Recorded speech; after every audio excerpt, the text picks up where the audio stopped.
Hello friends, स्वागत है आपका हमारे YouTube channel English with Anuj sir में। तो दोस्तों, पिछली क्लास में हमने डिस्कस किया था यूपी पीजीटी एग्जामिनेशन 2005 का पेपर। उसके बाद दोस्तों 4 साल तक कोई वैकेंसी नहीं रही और 2009 में फिर एग्ज़ाम होता है। 2009 में वैकेंसी आती है। तो चलिए डिस्कस करते हैं हम आज पीजीटी 2009 का पेपर। इस क्लास में हम डिस्कस करेंगे क्वेश्चन नंबर 1 से क्वेश्चन नंबर 67 तक, और फिर इसके बाद सेकेंड पार्ट में 68 से 125 तक। तो चलिए देखते हैं question number 1। Question number 1 is on your screen. When did the first edition of lyrical ballads appear? Lyrical ballot का फर्स्ट एडिशन कब आया था? तो सभी को पता है दोस्तों, 1798 is the right answer.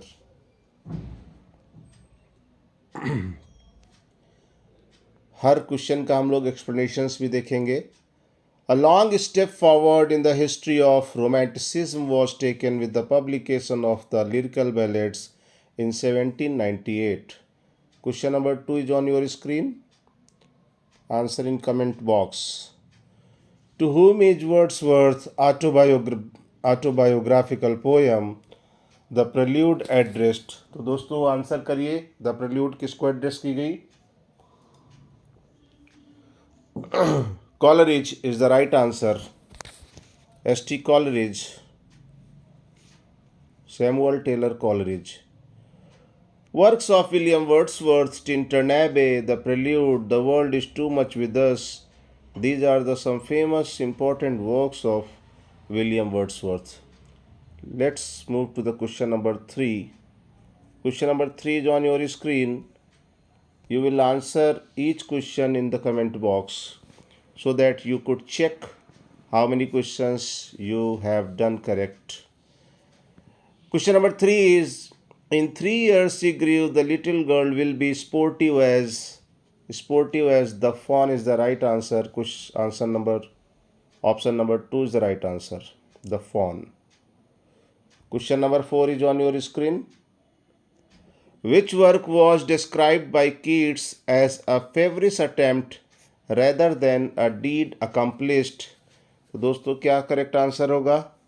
Answer number 4, तो Endymion, Hyperion, the Eve of Saint Agnes. तो option number 4, none of the above is the right answer. Question number 5, when did John Keats die? Correct answer is 1821. John Keats was born in 1795 and dies on 1821. Let's move to the question number 6. Question number 6 is on your screen. Answer question number 6 in comment box. Shelley's Alastor is also called. Shelley's की Alastor को और भी क्या कहा जाता है? तो correct answer हो जाएगा option number 1, the spirit of solitude is the right answer. Question number 6 का एक्सप्लेनेशन देखेंगे। अलास्टर और the spirit of solitude is a long narrative poem, lyrical in spirit. यहाँ दोस्तों एज नहीं, इज होना चाहिए, is a long narrative poem. Question number 7 is on your screen. Whose death is mourned by Shelley in Adonais? तो Adonais दोस्तों ने सेलेन ने John Keats की डेथ पे लिखी थी। Option number 1 is the right answer, John Keats. Question number 8 is on your screen. Which the following is not correctly matched? इनमें से कौन करेक्टली मैच नहीं है? तो कुछ लाइंस दी हैं और उनके सामने उनके नाम दिए हैं पोएम के। When the lips have spoken, loved accents are soon forgot. When the lamp is shattered, बिल्कुल करेक्ट है दोस्तों। Option number 2, nothing beside remains round the decay of that colossal wreck, boundless and bare, the lone and level sands stretch far away. Ozymandias poem, ये भी बिल्कुल क्या होगा दोस्तों? 8वें में ये भी करेक्ट है। O lift me as a wave, LT grade में लाइन आई थी। अ लीफ, अ क्लाउड, और टू द वेस्ट विंड बिल्कुल करेक्ट है। Option number 4, a heavy weight of hours has chained and board one too like thee, tameless and swift and proud। ये दोस्तों एडोनस की lines नहीं है। So option number 4 is the right option, ये correctly match नहीं है। Question number 9 is on your screen. See question number 9। Which of the following is not by Dickens. Charles Dickens का इनमें से कौन सा वर्क नहीं है। द ओल्ड क्यूरियोसिटी शॉप है, बार्नेबी रज है, ओल्ड फॉर्चुनेट्स है। तो answer number 1, cricket on the hearth is not the work of Dickens. Question number 10 की ओर चलते हैं दोस्तों। Question number 10 is on your screen. Which of the following is not correctly matched. इनमें से कौन सा करेक्टली मैच नहीं है। तो दोस्तों Thomas great green hall times में है, रिचर्ड कारस्टोन ब्लीक हाउस में है, एडा क्लेयर ब्लीक हाउस में है। तो एबेल मैकबेथ दोस्तों ओलिवर ट्विस्ट में नहीं है, इसलिए नॉट करेक्टली मैच्ड का क्या हो जाएगा। Option number 4, Abel Macbeth is the right answer. Question number 11 is on your screen. Which is are the novels by Hardy.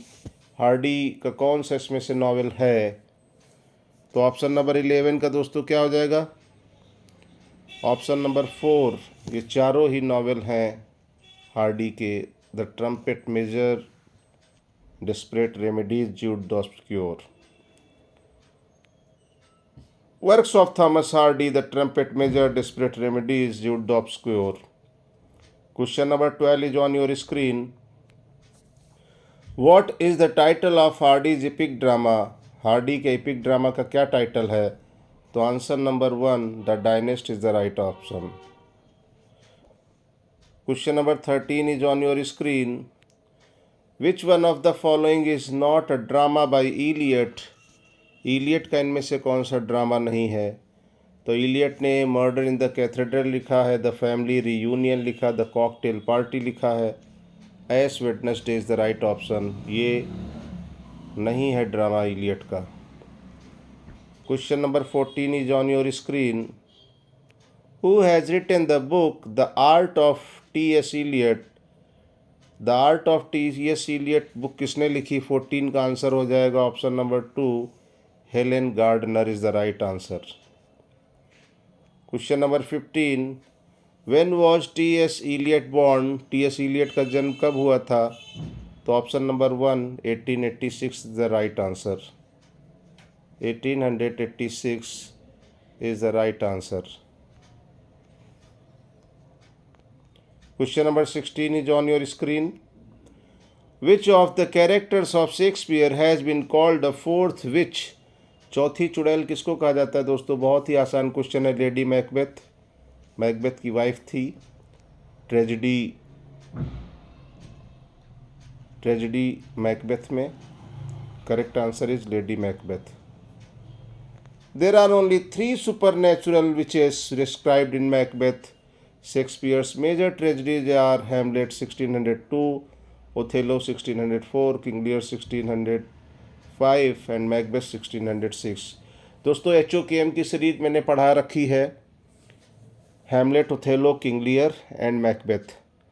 और आपको दोस्तों क्या करना है कि आपकी इसकी ट्रिक भी याद रखनी है। यहाँ पे के नहीं होगा, MACBETH।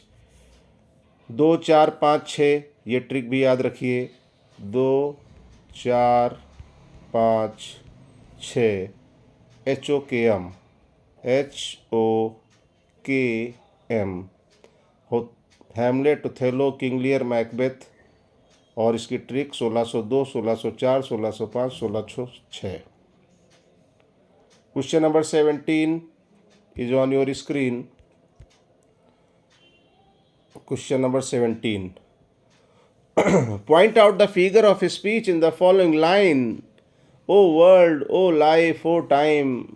तो एपिस्ट्रॉफी होगा इसमें। Option number 1 is the right answer. An apostrophe is direct address to the dead, to the absent, or to a personified object, ideas. Question number 18 is on your screen. Who is the author of Tintern Abbey? William Wordsworth की ये बहुत ही अच्छी poem है. Option number 3 is the right answer. Works of William Wordsworth. Number 1 Tintern Abbey. Number 2 the Prelude. दोस्तों यहाँ पे to a skylark नहीं, टू द स्काईलार्क होगा. To a skylark PB Shelley का है और टू द स्काईलार्क वर्ड्सवर्थ का है. Question number 19. Michael Henchard began his life as a hairdresser. Michael हेंचार्ड ने अपना जीवन हेयरड्रेसर के रूप में स्टार्ट किया था. Option number 4. Works of Hardy. Number 1 under the greenwood tree 1872. Far from the madding ground. FAR होगा यहाँ पे. Far FAR. Far from the madding crowd 1874. The mayor of Casterbridge. Michael Henchard is hair trusser. ड्रगर नहीं दोस्तों, trusser होगा, ये वाला होगा. TRUSSER. The hero of the mayor of Casterbridge. तो माइकल हेंचार्ड हीरो है द मेयर ऑफ कास्टरब्रिज का, जिसमें वो अपनी वाइफ को बेच देता है शराब के नशे में. Question number 20 is on your screen. Who has composed the following line? To me that cup has been dealt in another measure. तो दोस्तों इसका आंसर करिए कमेंट बॉक्स में. ये किसकी लाइन है? ये पीबी सेले की लाइन है. Option number 4 is the right option. Question number 20 का एक्सप्लेनेशन देखते हैं. Works of PB Shelley, Prometheus, unbound, Cenci drama and to a skylark. To a skylark दोस्तों ये वर्क किसका है? पीबी सेले का. और टू द स्काईलार्क वर्ड्सवर्थ का. And to the west wind. तो these are the works of PB Shelley. Question number 21 is on your screen. Ernest Hemingway the novelist was an American novelist हैं Ernest Hemingway. Question number 21 का explanation देखते हैं. Works of Ernest Hemingway. The sun also rises 1926. A Farewell to Arm 1924. To Have and Have Not 1937. Question number 22 is on your screen. Answer question number 22. लगभग हर paper में ये question पूछा जाता है. T.S. Eliot the Waste Land was published in 1922. और इसके 5 section की दोस्तों मैंने आपको ट्रिक बताई थी. B for the burial of dead, a game of chess. BG और फिर fire sermon BGF. DW death by water the thunder said. What the thunder said. D से डेथ बाय वाटर, W से what the thunder said. Question number 23 is on your screen. Answer question number 23. Point out the figure of speech in the following line where beauty cannot keep her lustrous eyes. तो यहाँ दोस्तों beauty को पर्सोनिफाइज किया गया है. Personification is the right answer. Question number 24, very important question, is on your screen. Who has penned the following lines? I am sinner. मैं पापी हूँ. I am saint. मैं साधु हूँ, मैं साध्वी हूँ. I am the beloved. मैं प्रेमिका हूँ. And the betrayed. और मुझे धोखा दिया गया है. तो दोस्तों ये कमला दास की लाइनें हैं. Very important lines. 24 का 3 Kamala Das is the right answer. Question number 25 is on your screen. The idiom hush money means. Hush money होगा दोस्तों, यहाँ M एक काट दीजिए. MONEY. हस मनी मीन्स होता है the bribe paid to keep some matter secret. किसी काम को कराने के लिए गुप्त रिश्वत जो दी जाए, किसी मामले को गुप्त रखने के लिए जो रिश्वत दी जाए, इसको हस मनी कहते हैं. Hush money means bribe given for hiding a crime. किसी क्राइम को छुपाने के लिए जो दी गई घूस होती है उसको हस मनी कहते हैं. Question number 26 is on your screen. Answer question number 26. Mark the part which contains an error in the following sentence.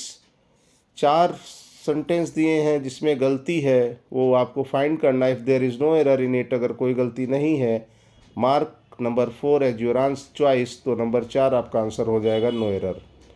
तो one should take advantage of opportunities to talk with native auditors if one wants to improve. His दोस्तों यहाँ नहीं होगा, his गलत है, या 1 होना चाहिए, तो 3rd हो जाएगा, ऑप्शन नंबर 3rd।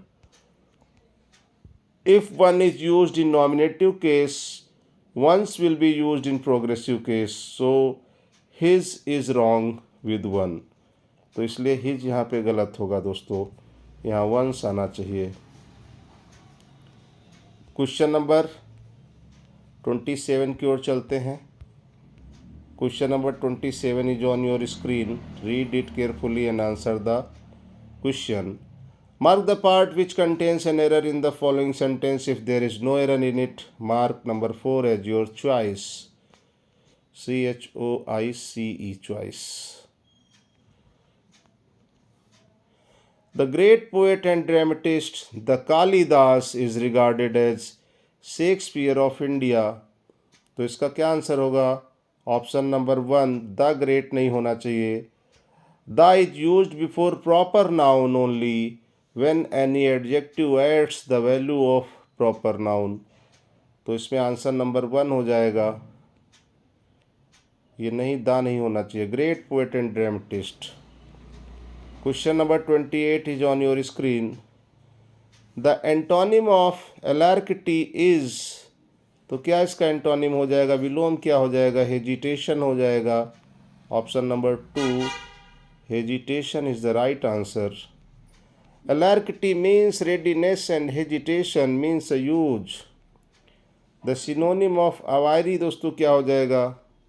अवारी होता है एक बड़ा सा पिंजड़ा जो पक्षियों के लिए होता है, तो option number 3, large cage for birds. Prison means a place where criminal is confined. जेल वो जगह होती है जहाँ पे अपराधियों को रखा जाता है। रिफॉर्मेटरी मीन्स इम्प्रूविंग, रिफॉर्म मतलब होता है सुधार करना। Question number 30 on your screen. What is the meaning of the idiom a flying visit? A flying visit का मतलब क्या होता है? तो दोस्तों हम लोग जब हाई स्कूल का एग्ज़ाम देते हैं तो फ्लाइंग स्क्वाड का नाम आपने सुना होगा। फ्लाइंग विजिट का मतलब a very short visit. Question number 31 is on your screen. Choose the most appropriate preposition. The Indian magpie indulges in होगा, इंडल्ज के साथ इन आता है, option number 2 is the right answer. चलते क्वेश्चन नंबर 32 की ओर। See the suggests का मतलब क्या होगा? तो सी द सजेस्ट का option number 4, boil is the right answer. Seethe means boil, bubble, be agitated. Question number 33 is on your screen. Question number 33, answer question number 33। The synonym of sardonic is, तो sardonic का पर्यायवाची होगा scornful, घृणा करना जिसको कहते हैं। सार्डोनिक full of scorn, जो घृणा से भरा हो। Question number 34 is on your screen. The antonym of esoteric is, esoteric का एंटोनिम क्या होगा? विलोम क्या होगा? सिंपल, साधारण, option number 3 is the right answer. Question number 35 is on your screen. The meaning of the idiom a brain wave is, a brain wave का मतलब क्या होगा? कि एक ब्रेन में वेव दौड़ जाना, लहर का दौड़ जाना। तो सडन इंस्पायरेशन, दिमाग में अचानक से कोई प्रेरणा आना, a brain wave, option number 2 sudden inspiration is right answer. Question number 36 is on your screen. Choose the most appropriate preposition. The doctor advised him to abstain के साथ दोस्तों फ्रॉम आता है, option number 2, abstain from all alcoholic drinks. Question number 36 is और 37 is on your screen. A person who hates the institutions of marriage is called, जिसे शादी से नफरत हो उसे दोस्तों क्या कहेंगे? बहुत इंपॉर्टेंट क्वेश्चन है, इसको कमेंट बॉक्स में बताइए क्या आंसर होगा। 37 का आंसर करिए तो क्या हो जाएगा? Misogamist. Option number 1 is the right answer. इन चारों को हम डिटेल में देखेंगे। मिसोगेमिस्ट कौन होता है? A person who hates all women, ऐसा व्यक्ति जिसे सभी स्त्रियों से नफरत होती, उसे मिसोगेमिस्ट कहते हैं। पैसिफिस्ट कौन होता है? पर्सन अपोज टू वॉर, जो युद्ध का विरोध करे। फिलोजिनिस्ट कौन होता है? साइंटिस्ट ऑफ लैंग्वेज होता है। और पेसिमिस्ट मीन्स निराशावादी, a person who looks to the dark side of things. और ऑप्टिमिस्ट मीन्स होता है आशावादी, जो ब्राइट साइड देखता है। A person who looks to the bright side of the things is called optimist, and a person who looks to the dark side of the things is called pessimist. Question number next is on your screen. A speech which is delivered without any previous preparation, बिना कोई तैयारी के जो speech दी जाए उसको extempore कहते हैं। Option number 2 is the right answer.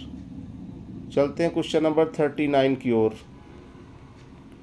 Question number 39 is on your screen. One who eats everything, जो सब कुछ खाए उसको ऑमनीवोरियस कहते हैं, सर्वाहारी कहते हैं।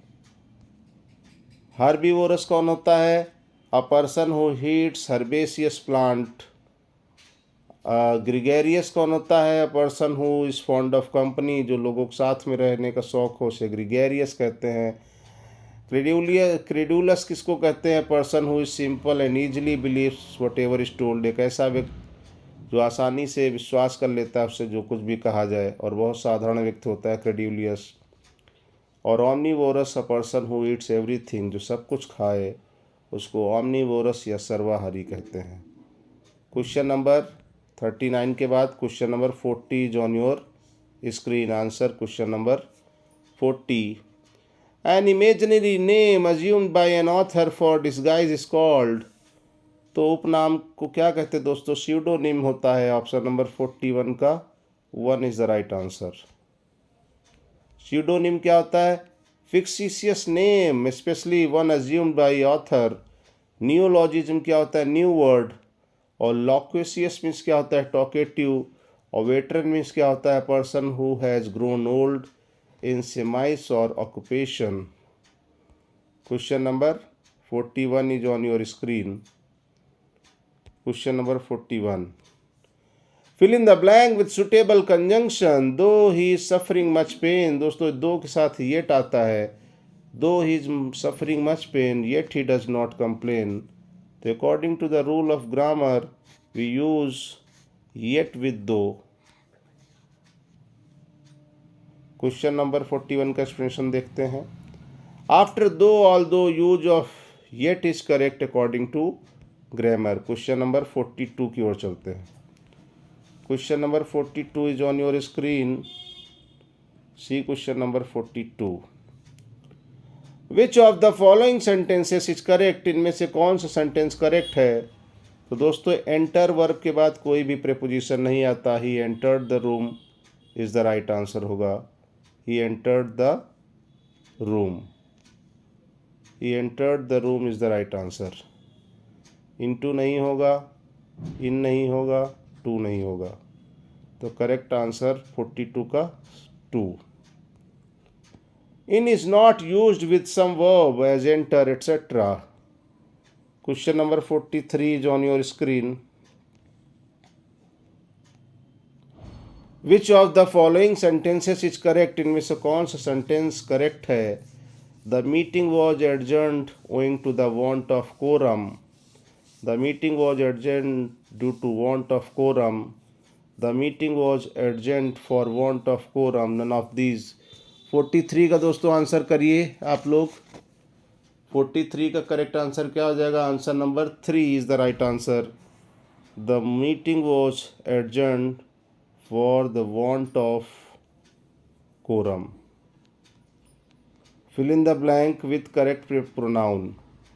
Our soldiers are better than those of the enemies. Option number A, those is the right option. Question number 45. Fill in the blank with suitable adjective. The book contains many biblical quotations. Option number 3 is the right answer. Question number चारों को देखेंगे। Martial means वार like, ambitious means जो बहुत महत्वाकांक्षी हो, full of ambition. Ulterior means beyond what is obvious. Question number 46 is on your screen.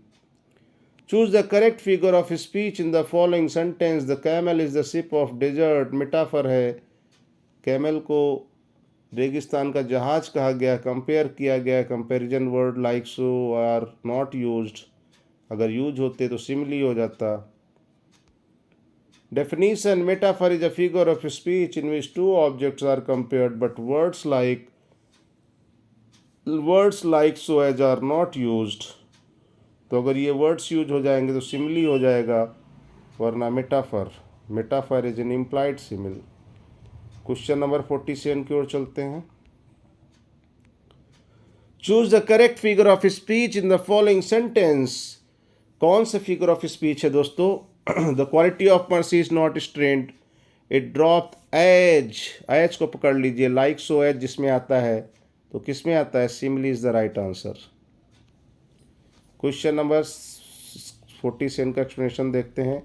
Simile is introduced by words as like, as, so as, or, etcetera. Question number 48 is on your screen. Change the following into an indirect statement and indicate the correct one. He said to me, what are you doing? तो interrogative sentence है दोस्तों, set to को change कर देंगे asked में। तो सबसे पहले तो दो कट जाएंगे, फर्स्ट और सेकंड, क्योंकि यहाँ सेट टू दिया है। फिर हम देख लेते हैं नीचे के दोनों ऑप्शन। अब यू सब्जेक्ट है यहाँ, तो अकॉर्डिंग टू ऑब्जेक्ट चेंज होगा, तो मी की जगह पे क्या आना चाहिए? आई आना चाहिए। तो नीचे के थर्ड और फोर्थ में दोनों ऑप्शन सेम लिखे हैं, तो यहाँ पे ही की जगह क्या होना चाहिए? ही की जगह होना चाहिए I. What I was doing, he asked me what I was doing. तो तीसरा चौथा ऑप्शन सेम लिखा था, तो ये क्वेश्चन गलत था। यहाँ पे थर्ड में आई कर दीजिए, तो ये ऑप्शन नंबर थर्ड राइट हो जाएगा। ही asked me what I was doing. If reported speech is in double interrogative, WH form is used as conjunction and said to is changed into asked. You is changed according to the object of the reporting verb. तो reporting verb का object me है, और me according to you जब change होगा, you according to me change होगा, तो यहाँ पे सब्जेक्ट के बदले सब्जेक्ट। SOP रूल लगेगा, सब्जेक्ट के बदले सब्जेक्ट, ऑब्जेक्ट के बदले ऑब्जेक्ट, पोजीशन के बदले position. Question number 49 is on your screen. Which one of the following is the correct spelling? किसकी स्पेलिंग करेक्ट है बताइए जल्दी। 49 कौन से क्वेश्चन की स्पेलिंग करेक्ट है? फटाफट बताइए। तो किसकी स्पेलिंग? हैमरेज की स्पेलिंग क्या होती है? Option number 1 HAEMORRHAGE। Option number 1 is the right answer. Hemorrhage means discharge of blood from blood vessels. Question number 50 is on your screen. Which one of the following is the correct spelling? Caesarean की correct spelling दोस्तों बताइए। 50 का क्या हो जाएगा? Question number 50 का answer करिए। 50 का आंसर नंबर हो जाएगा 3 CAESAREAN। Caesarean is the right option. Caesarean. Option number 3 is the right answer. CAESAREAN. Caesarean word is given in dictionary. Question number 51 is on your screen. In which magazine were published the first series of the Essays of Elia? तो the essays of Elia Charles Lamb के essays की series थी, तो the London magazine. Option number 4 is the right answer. Charles Lamb's essays the old and new schoolmaster, my relations, the convalescent, तो ये सब छपे थे किसमें? लंडन मैगजीन में। क्वेश्चन नंबर 52 की ओर चलते हैं। Question number 52 is on your screen. French revolution broke out in the year, तो फ्रेंच रिवॉल्यूशन दोस्तों 1789 1789।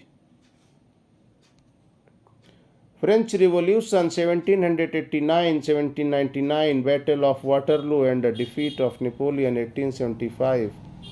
Question number 53 is on your screen.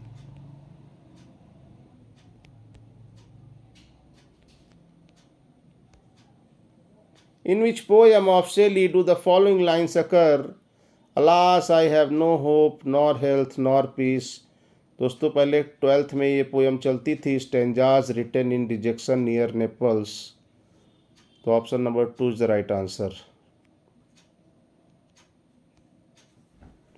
Works of P Shelley, necessity of atheism, Prometheus unbound, ode to the west wind, ये कुछ important work हैं Shelley के।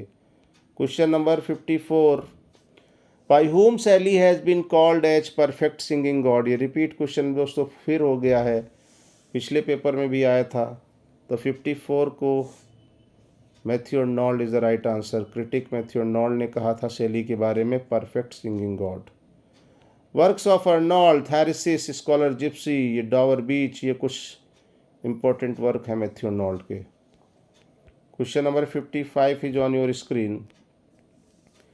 Who wrote the following line for Shelley. Shelley के लिए लाइनें किसने लिखी? He is a beautiful and ineffectual angel beating in the wide his luminous wings in vain, ये भी मैथ्यू अर्नोल्ड ने ही कहा था। Option number 4 Matthew Arnold is the right answer.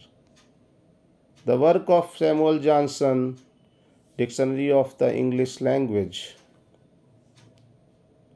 Question number 56 की ओर चलते हैं। What is the real name of the poetess Kamala Das. बहुत ही अच्छा क्वेश्चन है। यहाँ पे दोस्तों माधवी कुट्टी को देखते ही पहले ऑप्शन में मत लगा देना, क्योंकि ये रियल नेम नहीं था कमला दास का। कमला दास का ये स्यूडोनिम था, माधवी कुट्टी के नाम से लिखती थी, लेकिन दोस्तों इनका रियल नेम था कमला सुरैया। क्या नाम था? कमला सुरैया। इन्होंने मुस्लिम धर्म अपना लिया था। क्वेश्चन नंबर 57 की ओर चलते, तो इसका आंसर हो जाएगा नन ऑफ देम। क्यों? क्योंकि कमला सुरैया रियल नेम है। Question number 57, Nissim Ezekiel is a born. तो दोस्तों निसिमेजकिल क्या थे? एक जीव थे, मुंबई महाराष्ट्र में इनका जन्म हुआ था, इंडियन पोएट हैं और एक ये जीव थे। तो ऑप्शन नंबर 4 होगा। इस बुक में ये गलती है, यहाँ पे 2 नहीं, यहाँ पे दोस्तों 4 कर लीजिए। ऑप्शन नंबर 4 हो जाएगा, वो जीव थे। Question number 58, who is the author of the poem enterprise. तो एंटरप्राइज पोएम के ऑथर सभी को पता है, Nissim Ezekiel is the right answer. Nissim Ezekiel English के प्रोफेसर थे। Question number 59 is on your screen. The theme of alienation is central to the poetry of. Alienation का theme किसकी पोएट्री में देखने को मिलता है? तो ये भी Nissim Ezekiel is the right answer. Vault विटमैन्स poem crossing Brooklyn Pheri contains. तो दोस्तों ये 1881 में 9 सेक्शंस, इसमें 9 सेक्शंस थे। यहाँ पे दोस्तों आंसर गलत दिया है, यहाँ 4 नहीं होना चाहिए, यहाँ आंसर नंबर 1 होना चाहिए। 9 section is the right answer. Question number 61 is on your screen. Which is the first section of Eliot's the Waste Land. ये क्वेश्चन कितनी बार पूछा जा चुका है। फर्स्ट सेक्शन कौन सा था? तो बरियल मैंने ट्रिक आपको बताई है, B. Second section game of chess, तो याद रखिए जी, गेम का G. Third section the fire sermon, तो याद रखिए एफ, तो BGF। चौथा section death by water, D. और पांचवा what the thunder said, BGF DW याद रखिए। ये क्रोनोलॉजिकल ऑर्डर है, LT ग्रेड में भी पूछा गया था 2025 में। क्वेश्चन नंबर 61 का ये देख लीजिए। There are 5 sections. दोस्तों कितने सेक्शन थे? 5 sections. There are 5 sections in the Waste Land 1922। The burial of the dead, number 2 a game of chess, number 3 the fire sermon, number 4 death by water, number 5 what the thunder said. Question number 62 is on your screen. See question number 62। In which critical essay did Eliot make the following statement, Elliot ने किस essay में ये line लिखी है, the historical sense compels a man to write not merely with his own generation in his bones but with a feeling that the whole of the literature of Europe from Homer has simultaneous existence and composes a simultaneous order. तो दोस्तों ये tradition and the individual talent में line आती हैं। Option number 1 is the right answer. Prose works of T S. Eliot, the second wood 1920, homage to John Dryden 1924, poetry and drama. चलते हैं question number 63 की ओर। Question number 63 is on your screen. What is the title of Kamala Das autobiography? तो कमला दास की autobiography का title है my story. Option number 3 is the right answer. Question number 63 का explanation देखते हैं। Works of Kamala Das, summer in Calcutta 1865 में आया था summer in Calcutta. 1865 a collection of poetry. The Descendant and My Story. My Story is autobiography. Question number 64 is on your screen. Which poem of Kamala Das has the following expression? किस poem में कमला दास ने लाइनें लिखी हैं? Why not leave me alone? मुझे अकेला क्यों नहीं छोड़ते थे? क्रिटिक्स, आलोचकों, फ्रेंड्स, मित्रों, विजिटिंग कजन्स और मेरे जो चचेरे रिश्तेदार हैं, एवरी वन ऑफ यू, आप सब मुझे अकेला क्यों नहीं छोड़ देते? Why not let me speak in any language I like, आप मुझे उस भाषा में क्यों नहीं बात करने देते जो मुझे पसंद है? कमला दास केरला से बिलोंग करती थी, मलयालम और इंग्लिश दोनों में लिखती थी। तो दोस्तों ये लाइन इनकी एन इंट्रोडक्शन की लाइनें हैं। 64 का 3 is the right answer. Kamala Das is poem the sun house cat composition. Question number 65। हम लोग दोस्तों इसमें टोटल क्वेश्चन करेंगे 67। When was Robert Frost born? तो सभी को पता है 26 मार्च 1874। मार्च 26 इनको 4 टाइम्स पुलित्जर पुरस्कार मिला था। मैंने बताया था आपको 1924, 1931, 1936, 1943। तो 24 में 7 जोड़िए 31, 31 में 6 जोड़िए 37 और 37 में 6 जोड़िए 43। तो ये ट्रिक याद रखिए। 4 टाइम पुलित्जर प्राइज मिला था रॉबर्ट फ्रॉस्ट को। क्वेश्चन नंबर 65 का एक्सप्लेनेशन देखते हैं। Poems of Robert Frost, mending wall, after Apple picking, यहाँ दोस्तों पी होना चाहिए, picking, the code etcetera. Question number 66 is on your screen. Keats dropped the first stanza of one of his odes. It was from. बहुत ही अच्छा question है दोस्तों। क्या आंसर होगा? Option number 3, ode to Apollo is the right answer. Last question है दोस्तों इस क्लास का। The old playhouse by Kamala Das is a poem of. तो क्या होगा? आंसर करिए कमेंट बॉक्स में। 67 का करेक्ट आंसर क्या होगा? Option number 2, protest against male domination. तो दोस्तों ये थे पार्ट 1 के पीजीटी 2009 के 1 से 67 तक। और दोस्तों अगर आपको ये वीडियो अच्छा लगा हो तो लाइक करिएगा, चैनल को सब्सक्राइब करिएगा, अपना प्यार और सपोर्ट देते रहिए ताकि मैं लगातार आपको पोस्ट ग्रेजुएट टीचर बनाने में मदद कर सकूं। आपका प्यार और सपोर्ट ही मुझे आगे ले जाएगा और आप लोग को भी आगे ले जाएगा। तो चलिए मिलते हैं नेक्स्ट क्लास में। पढ़ाई करते रहिए। जैसा कि मैंने कहा था आपको एक पोस्ट दिला के रहूँगा अगर आप रेगुलर मेरे साथ पढ़ेंगे। चलिए थैंक यू सो मच। मिलते हैं नेक्स्ट क्लास में।